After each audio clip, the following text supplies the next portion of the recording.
구독자님들, 미국이 지금 만들고 있는 새로운 글로벌 시스템 이름이 뭔지 아세요? 팍스실리카예요. 영어로 팍스실리카. 처음 들어보시죠? 근데 지금 우리가 매일 보고 있는 호르무즈, 가자, 이란, 평화위원회, 이거 다 이 한 단어로 이어져요. 따로 노는 사건이 아니에요. 오늘 영상에서요, 이 팍스실리카가 어떻게 작동하는지, 가자에서 어떻게 첫 실전이 굴러가고 있는지, 어떻게 지금의 이란 전쟁까지 왔는지, 그리고 앞으로 세계 지정학을 어떻게 바꿀지, 마지막으로 이 시스템이 넘어야 할 산이 뭔지 다 풀어드릴게요.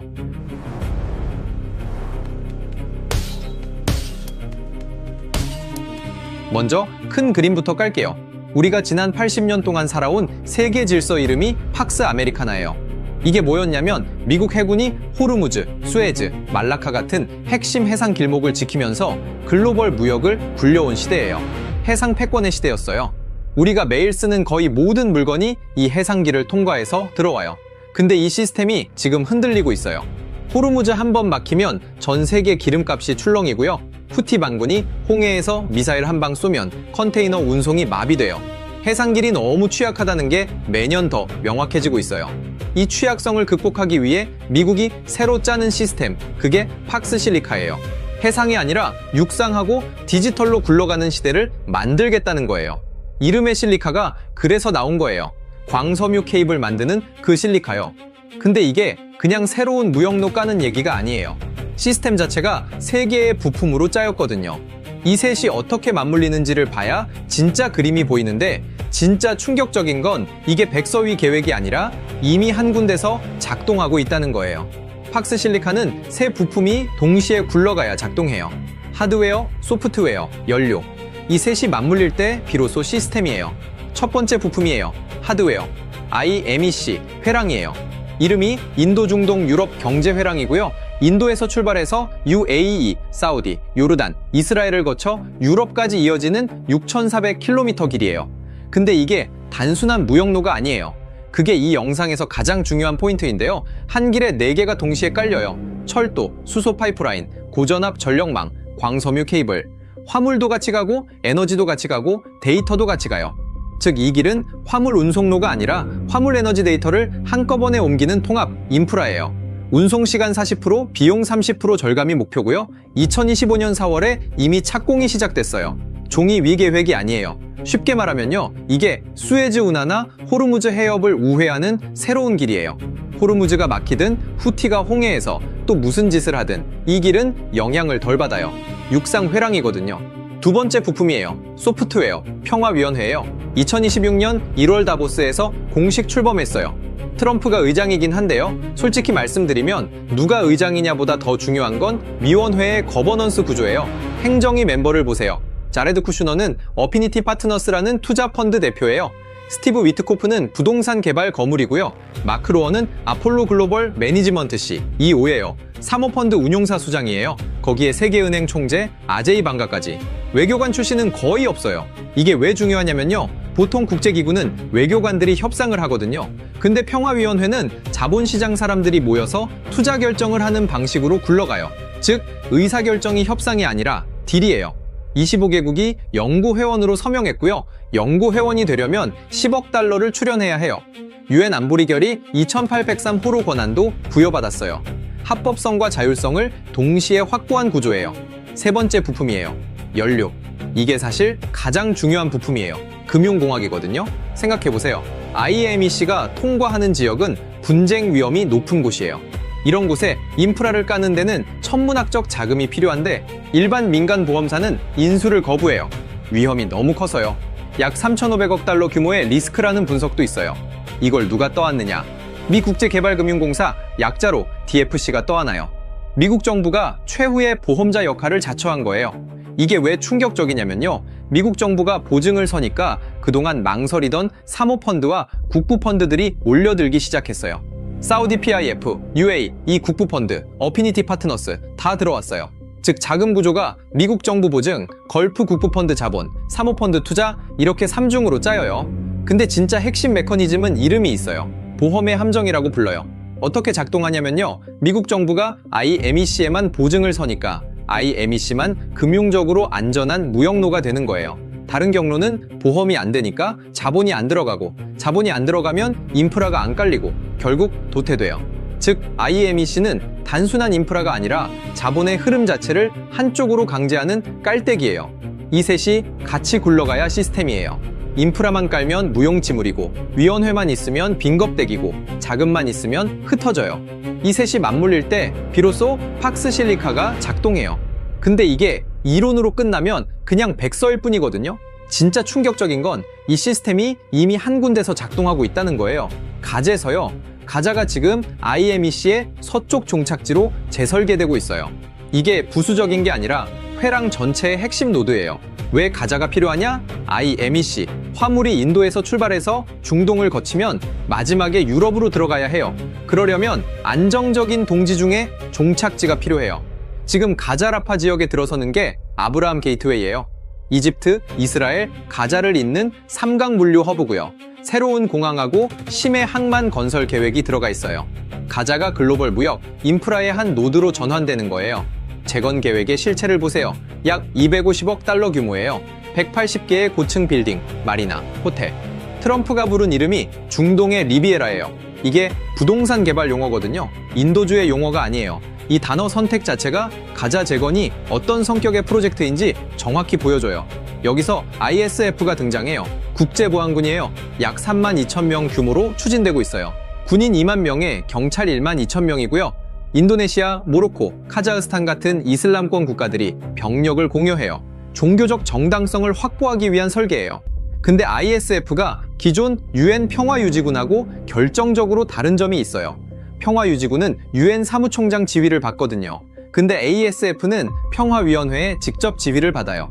이게 무슨 의미냐면요. 자본시장 사람들로 구성된 사적 의사결정 기구가 직접 군대를 지휘하는 구조예요. 그리고 ISF의 임무가 분쟁 억제만이 아니에요. IMEC, 인프라, 그러니까 철도, 파이프라인, 항만 같은 자산을 물리적으로 방어하는 게 핵심 임무거든요.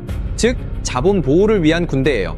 이걸 종합하면 가자에서 어떤 일이 벌어지고 있냐? 세 가지가 동시에 굴러가요. 첫째, 폭격으로 백지 상태가 된 토지에 새로운 인프라가 설계되고 있어요.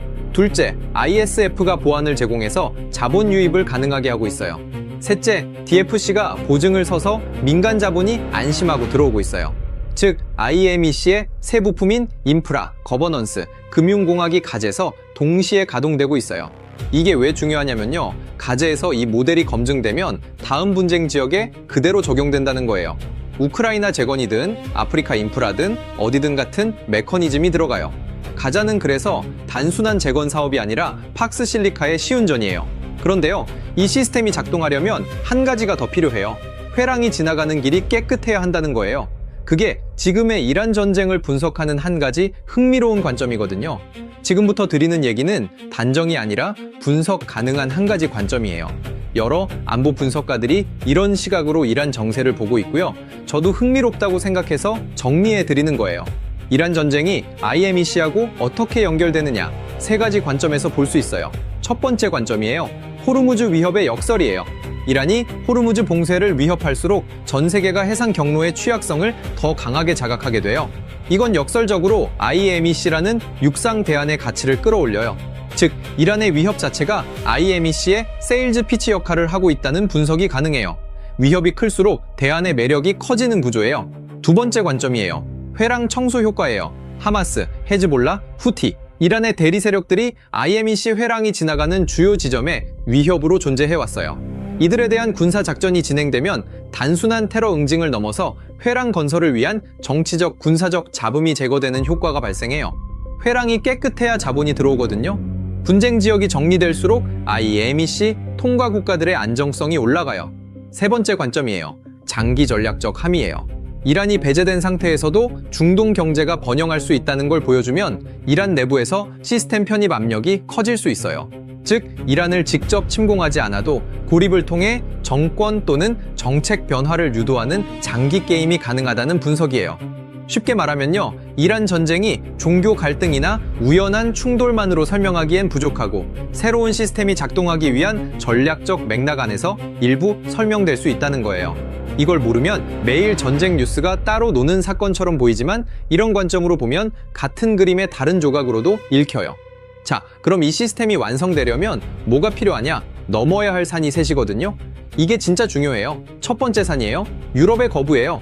프랑스, 독일, 영국, 노르웨이, 스웨덴, 스페인, 슬로베니아, 우크라이나가 평화위원회 가입을 거절했어요. 캐나다는 초청 자체가 철회됐고요. 유엔 헌장 침해, 국제법 위반, 팔레스타인 자치권 박탈 같은 문제를 제기하고 있어요. 근데 유럽이 IMEC의 종착지거든요. 종착지가 정치적으로 막히면 회랑 전체 수익성이 흔들려요. 만약 EU가 IMEC 화물에 규제 장벽을 세우거나 자금줄을 죄면 이 시스템은 미완성으로 끝날 수 있어요. 두 번째 산이에요. 브릭스의 대항 시스템이에요. 중국 1대1로 하고 정면 충돌하고 있어요. 그리고 브릭스페이 같은 독자 결제 시스템이 가동되기 시작했어요. 이게 의미하는 게 뭐냐면요. 만약 IMEC가 달러하고 DFC 보증에 너무 의존하면 브릭스 국가들은 이걸 경제적 위협으로 규정하고 자기들만의 무역 블록을 더 단단하게 만들어요. 그러면 세계는 두 블록으로 쪼개져요. 거기에 사우디나 UAE가 양다리를 걸치는 게 가장 큰 변수예요. 두 나라 다 이미 중국 자본도 받고 러시아 자본도 받고 있거든요. 세 번째 산이에요. 자금의 지속성이에요. 이게 사실 가장 현실적인 산이에요. 영구 회원국이 약속한 10억 달러를 실제로 내야 해요. 약속과 실제 송금은 별개거든요. 미 의회가 매년 DFC 예산을 승인해줘야 하고요. 사모펀드 자본이 이탈하면 모든 게 멈춰요. 호르무즈 휴전이 깨지면 통과 국가 안정성이 흔들리고 자본이 빠져요. 이 셋 중에 하나만 무너져도 시스템 전체가 흔들려요. 이 세 산이 다 막히면 팍스 실리카는 미완성으로 끝나요. 근데 흥미로운 건요. 그렇게 미완성으로 끝나도 옛날 팍스 아메리카나로는 못 돌아가요. 이미 브릭스가 결속을 다지고 있고 이미 자본의 일부가 이쪽으로 흘러들어왔거든요. 결국 어느 시나리오로 가든 80년 동안 굴러온 단일 해상 패권 시대는 끝났다고 보는 분석가들이 많아요. 자, 그럼 우리는 지금 어디에 서 있느냐? 이게 오늘의 진짜 결론이에요. 오늘 다룬 거 한 줄로 정리해 드릴게요. 팍스 실리카는 IMEC, 평화위원회, 금융공학 세 부품이 맞물려 굴러가는 새 글로벌 시스템이에요. 가제서 이미 시운전 중이고 이란 정세가 그 작동 환경을 만들고 있고 유럽하고 브릭스하고 자금 지속성이 넘어야 할 새 산이에요. 시대 전환은 시대 안에 사는 사람한테는 잘 안 보여요. 로마가 무너지는 걸 로마인은 몰랐고요. 영국 해상 패권이 끝나는 걸 영국인은 몰랐어요. 우리도 마찬가지로 팍스 아메리카나가 끝나가는 걸 실시간으로 지나가고 있는 중이에요. 이걸 못 보고 넘어가시면요. 다음에 우크라이나 재건 뉴스가 나오고 아프리카 광물 협정 뉴스가 나오고 한국 어느 회사가 IMEC 컨소시엄에 들어갔다는 뉴스가 나와도 그게 다 따로 노는 사건처럼 보일 거예요. 같은 시스템의 다른 조각인데도요. 오늘 한 줄만 가져가셔도 돼요. 80년의 해상 패권 시대가 끝나고 육상하고 디지털의 시대가 시작됐다. 이 한 문장이 머릿속에 박히셨다면요. 앞으로 보시는 모든 뉴스가 다르게 읽히실 거예요. 그래서 구독 한번 부탁드릴게요. 다음 변곡점 같이 보시죠. 혼자 보면 산만해요. 같이 보면 시대가 보입니다. 다음 영상에서 또 뵙겠습니다.